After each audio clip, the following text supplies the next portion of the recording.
All, नमस्ते। Happy 75th independence day to all. आज हम बात करेंगे इंडिपेंडेंस डे की। इंडिपेंडेंस डे कब कैसे आया और उसके पीछे की कुर्बानियाँ। आज हम बात करेंगे कर्ज और फ़र्ज़ की। आज हम जानेंगे जीवनी एक सिपाही की, एक माँ के रिश्ते की।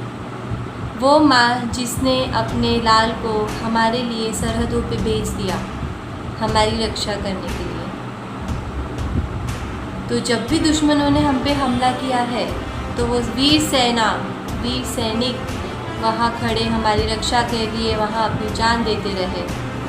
ठंडी गुफाओं में हो, चाहे तपती गर्मी में हो, चाहे पहाड़ों पे हो, चाहे कहीं भी हो, बिना डटे उन्होंने अपना फ़र्ज़ निभाया है। बिना डटे उन्होंने हमारी रक्षा करी है ताकि हम अपने परिवारों के साथ चैन से रह सकें।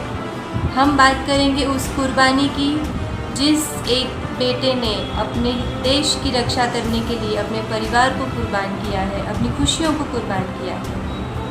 एक माँ की गाथा आज हम देखते हैं कि वो भी एक माँ थी जिसने उस बेटे को जन्म दिया था। वो भी एक माँ थी जिसने अपने बेटे को जन्म दिया था। वो भी खुश हुई थी, उसने सपने सजाए थे, उसने अपनी गोद में उसे खिलाया था, उसके ललाट पर उसे चूमा था, उसकी बलाएं ली थी। वो एक पिता का गर्व और एक बहन का दुलारा है। उसको भी उसके आने से भी उस घर में खुशियाँ मनाई होंगी, दीपक जलाए होंगे, दिवाली मनाई होगी, बहुत से सपने सजाए होंगे।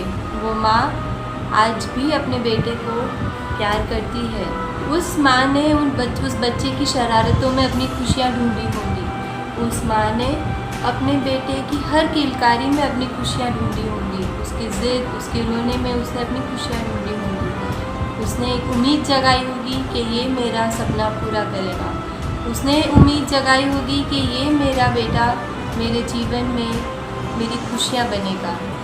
हर दिन हर पल सिर्फ उसके लिए प्रार्थना की होगी, उसकी बलाएं ली होगी, उसको नज़र का टीका भी लगाया होगा कि कहीं मेरे बेटे को नज़र न लगे। ज़रा सी भी तकलीफ़ जब उस बेटे को होती तो माँ आंसू बहाने लगती। ज़रा सा भूख बेटे को लगती तो माँ फटाक से उठ के खाना बनाने लगती। ज़रा सी प्यास उस बेटे को लगती तो फटाक से माँ पानी पिलाने आ जाती। ऐसे ही देखते देखते वो बड़ा होता गया। माँ उसकी बलाएं लेती गई, हर त्यौहार उसके संग मनाती रही, उसकी शादी के सपने सजाती रही, उसे सेहरे में देखेगी एक दिन और अपने लिए प्यारी सी दुल्हन लाएगी, वो भी सपने सजाती रही। पर उस माँ को क्या पता था कि उसके बेटे के इरादे कुछ और ही हैं। उस माँ को क्या पता था उस बेटे के इरादे कुछ और ही है। जब वो बड़ा होकर अपनी माँ के पास आके बताने लगा कि हे माँ, मैं अपनी मातृभूमि की रक्षा करने के लिए सेना में भर्ती होना चाहता हूँ। हे माँ, मैं अपनी मातृभूमि की रक्षा करने के लिए सेना में भर्ती होना चाहता हूँ। वो जो फ़र्ज़ है मेरा, मैं उसे निभाना चाहता हूँ। इस माँ को कर्ज़ मैं फिर कभी निभाऊँगा, पर अभी मुझे मातृभूमि का फ़र्ज़ निभाना है। माँ, मुझे आज्ञा दो माँ, मुझे भारत की सेना में भर्ती होने दो माँ। वो माँ ये सुनते ही अपने हृदय के टुकड़ों को संभाल न सकी। वो माँ ये सुनते ही अपने हृदय के टुकड़ों को संभाल न सकी। ऐसा दिन भी कभी आएगा, वो कभी सोच न सकी। ऐसा दिन भी कभी आएगा, वो कभी सोच न सकी। क्यों उसका बेटा बाकियों के जैसे ऑफिस में जाके एयर कंडीशन रूम में बैठ के काम ना कर सकते? क्यों उसका बेटा बाकियों के जैसे अपनी गृहस्थी बना के खुश रह सके? क्यों उसका बेटा उसके साथ ही रहे और उसके जीवन में उसको सब खुशियाँ दे? क्यों उसके बेटे को वो माँ अपने हाथ से खाना ना खिला सके? बट ये सारे प्रश्न उसके मन में ही रह गए, उसका सीना छल्ली हो गया। पर क्या करती वो, मजबूर थी। अपने बेटे का फ़र्ज़ उसे निभाना था तो उसे आज्ञा तो देनी ही थी। उसने दे दी अपने बेटे को आज्ञा कि जा बेटा, अपना फ़र्ज़ पूरा कर, जो तेरे जी में आए तू वहाँ जा, पर एक वादे के साथ कि बेटा तू मुझसे मिलने ज़रूर आएगा। बेटा तू मुझसे मिलने ज़रूर आएगा, मुझे ये वादा कर तभी मैं तुझे यहाँ से जाने दूँगी। बेटा भर्ती हो जाता है भारत की सेना में। उसकी तैयारी होती है, उसे अब सीमा पर जाना है। माँ उसकी बलाएं लेती है, उसे काला टीका लगाती है, उसे हर दिन यही आशीष देती है कि तू जुग जुग जिए मेरा बेटा, तू जुग जुग जिए मेरा बेटा, और लौट के वापस मेरे पास ज़रूर तू आएगा। तू जुग जुग जिए मेरा बेटा, और तू लौट के वापस मेरे पास ज़रूर आएगा। इस दुआ के साथ माँ उसे रवाना करती है। वो ठिठुरती ठंडी हो या बर्फ़ की गुफाएं हो या सरहद की तेज़ गर्मी हो, कहीं पर भी हो, वो बेटा बस अपनी ड्यूटी निभा रहा है। वो बेटा बस अपना फ़र्ज़ पूरा कर रहा है ताकि हम चैन से सो सकें, हम अपने परिवारों के साथ हर त्यौहार मना सकें, हम एयर कंडीशन ऑफिस में बैठ के कमा सकें। कुछ बेटे वहाँ क्योंकि सेना पे तैनात हैं, सीमा पे तैनात हैं हमारी रक्षा के लिए। दिन बीते, अब उस माँ को याद आई कि मेरे बेटा ने कुछ खाया कि नहीं खाया। उस माँ को याद आई कि मेरे बेटे ने कुछ खाया या नहीं खाया। वो बेटा तो बस खुद ही पकी जली पकी रोटियां बना के खाने लगा। वो बेटा तो बस खुद ही जली पकी रोटियां बना के खाने लगा। दिन रात सीमा पे बस तैनात रहा। अब आया दिवाली का दिन, अब आया दिवाली का त्यौहार। उस माँ ने भेजी एक चिट्ठी अपने दुलार के नाम कि हे बेटे, इस दिवाली तो तू छुट्टी लेके मेरे पास आ जा। अब नहीं हो रहा इंतज़ार तेरा, अब तू मेरे पास छुट्टी मनाने आ जा दिवाली पर। वो बेटे को चिट्ठी मिलते ही भावुक हो गया वो बेटा, चिट्ठी मिलते ही भावुक हो गया वो बेटा, और उसने उत्तर दिया कि माँ, मैं ज़रूर तेरे पास आऊँगा, मैं इस दिवाली ज़रूर तेरे पास आऊँगा, तू मेरा इंतज़ार करना, मैं लौट के वापस तेरे पास ज़रूर आऊँगा। माँ को चिट्ठी मिलते ही बस वो खुशियाँ मनाने लगी, नाचने लगी, गाने लगी कि मेरा बेटा आने वाला है।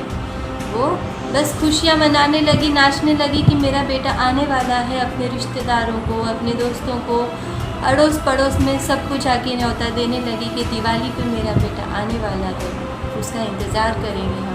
मिठाइयों पकवान बहुत तैयारियाँ की उसने, मिठाई और पकवान बहुत तैयारियाँ की उसने, घर की सब सज्जा करी, दीप दिए सब जला दिए।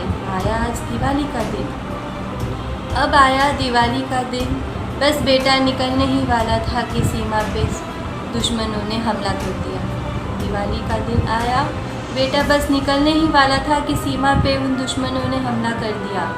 अपनी छुट्टी छोड़कर वो सीमा पर चला गया, अपनी छुट्टी छोड़कर वो सीमा पे चला गया। दुश्मनों को हराने अपनी जान लेके चला गया। दुश्मनों की गोली अपनी छाती में लिए दुश्मनों को हरा कर वो लड़का खुद शहीद हो गया।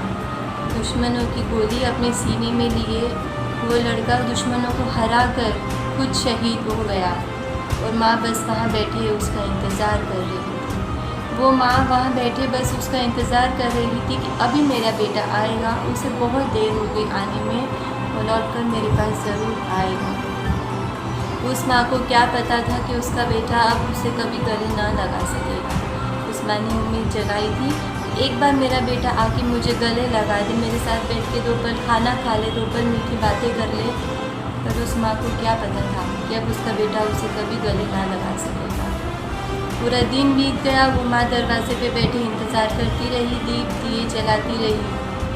अगले दिन वो बेटा तिरंगे में लिपटे कुछ अपने सैनिक दोस्तों के साथ हो आया। अगले दिन वो बेटा तिरंगा में लिपटे कुछ सैनिक दोस्तों के साथ अपने घर आया। वो देखते ही उस माँ का बावलापन किसी से ना देख सका। वो उसे देखते ही उस माँ का बावलापन कोई ना संभाल सका। उसकी धरती ख़त्म, उसका जीवन जैसे ख़त्म ही हो चुका था। उसका जीवन जैसे ख़त्म ही हो चुका था, उसे कोई ना संभाल सका। उस माँ ने उस वक्त उस पल अपने बेटे से वादा किया। उस माँ ने उस वक्त उस पल अपने बेटे से वादा किया कि बेटा, इस जन्म में तू मेरे साथ ना रह सका तो कोई बात नहीं, मैं आ रही हूँ तेरे साथ अपनी ज़िंदगी बिताने। मैं आऊँगी तेरे पास अपनी ज़िंदगी बिताने, तुझे गले लगाने, तुझे हर पल अपने साथ रखने। तू इंतज़ार कर मेरा और मैं तेरे साथ चलूँगी ज़रूर। बस वो माँ भी चल दी अपने बेटे के साथ। सब कुछ छोड़ के, एक पल ना सोच के वो माँ भी चल दी अपने बेटे के साथ। ये है हमारी वीर सेना की ज़िंदगी, ये है हमारे वीर सैनिक और उसका परिवार। जब भी आप लोग ऐसे परिवारों को देखो, जब भी आप लोग वीर सेनाओं को देखो, नतमस्तक उन्हें नमन करो, नतमस्तक उन्हें नमन करो, इज़्ज़त उन्हें खूब दो। वो है उस लायक, वो है वीर शौर्य, वो है वीर योद्धा।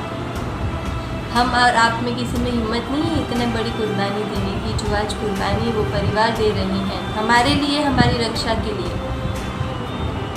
इतनी सारी कुर्बानियों के बाद मेरा आज भी एक यही प्रश्न है कि 75 इयर्स इंडिपेंडेंस डे को हो चुके हैं, तो क्या हम आज़ाद हो गए? हमारी भारत माता तो आज़ाद है, पर क्या हम आज़ाद हैं? हमारी सोच, हमारे विचार से क्या हम आज़ाद हैं आज? नहीं, हमारे आज़ादी, हमारे सोच हमारे पास नहीं है। हम भारतवासी आज़ाद नहीं हैं, क्योंकि हमें अगर कोई जिम्मेदारी दी जाती है तो हम बोलते हैं अरे ये जिम्मेदारी हम कब तक निभाएंगे, कोई तो हमें अकेला छोड़ दो। जब अकेला छोड़ देते हैं तो बोलते कोई तो हमारे साथ आ जाओ रहने, हम अकेले कब तक ज़िंदगी जिएंगे। जब कोई रोक टोक दे, जब कोई डांट दे तो बोलते अरे इनसे हमें छुटकारा कब मिलेगा, कब तक ये हमें यूँ ही टोकते रहेंगे, हमें अपने आप पे क्यों नहीं छोड़ देते। तो जब हम अपने हाल पे रह जाते हैं तो हम यही कोसते हैं कि भगवान हमारे ऐसे हाल पे हमें क्यों छोड़ते, कोई तो होता जो हमें सही राह दिखाता। जब हमें पूरे दिन हम बिज़ी रहते हैं अपने कामचर्या में, दिनचर्या में, अपने जॉब में, अपने घर के काम में, अपने परिवार को संभालने में, तो हम बोलते हैं कि हे भगवान हमें 2 वक्त तो शांति के दे दे, हमें 2 पल तो दे दे जहाँ हम आराम कर सकें, बैठ सकें, अपने आप के लिए वक्त निकाल सकें। तो जब जिनको वक्त ही वक्त मिलता है, जिनको आसानी से काम मिल जाता है, वो बोलते हैं अरे भगवान हमें तो कहीं नौकरी दिला दे, हम भी तो कहीं भाग दौड़ कर लें। हमारी ज़िंदगी में जब मुश्किलें आती है वो बोलते कब हमें आज छुटकारा मिलेगा, और जब हमारे पास कोई मुश्किल नहीं होती तो हम खुद ही कूद जाते हैं मुश्किलें ढूंढने अपनी ज़िंदगी में। हम जो भी, हम भारतवासियों की खास करके आदत होती है कि हम जो भी हालात में होते हैं ना, हम उसमें कभी खुश नहीं रहते। हमारे पास कुछ है तो भी हम खुश नहीं हैं, हमारे पास कुछ नहीं है तो भी हम खुश नहीं हैं।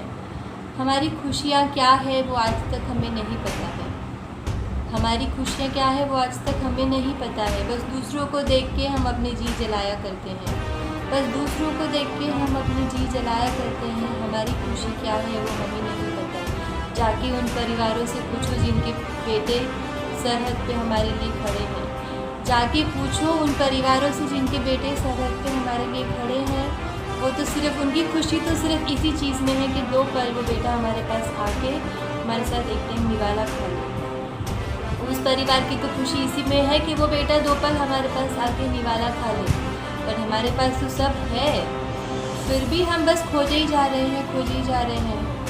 तो वो उससे आज़ादी नहीं कहती, आज़ादी हमारे दिमाग से हमें चाहिए।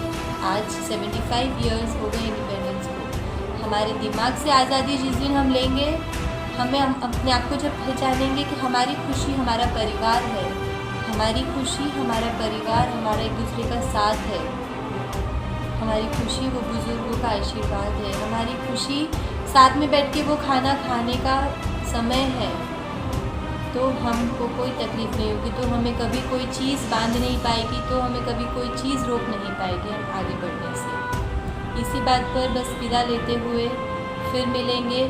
जय हिंद।